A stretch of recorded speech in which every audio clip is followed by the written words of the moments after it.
Everyone, this is Tim here from Your Six Studios. Today in this video I'm going to show you how to set your screen color back to normal on your Android phone. So a lot of times you might have accidentally hit the accessibility options and turned on some sort of screen correction. Just go to settings right here. Going down, first look at display.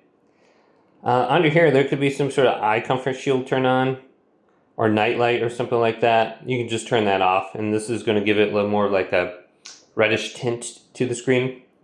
Then we got our screen mode right here. We can try switching this too if we want more of a white balance or a natural color. So we can just look at that too. And I'm going to turn my eye comfort shield on just for my eyes. And we can go on down here, see if there's anything else under there. But scrolling down now to accessibilities. Under here we can go to the vision enhancements. You might have a different category on your Android phone. But we have things like color inversion, color correction.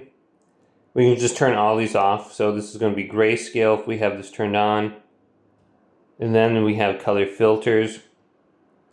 So if we turn one of these on, this is what this one will look like. It'll just make everything kind of like a tinted blue or something like that. So just look at all those different settings under accessibility and display. And just turn them off. Here's extra dim. But hopefully this video did indeed help you out. If it did, leave it a big thumbs up and subscribe to my channel down below.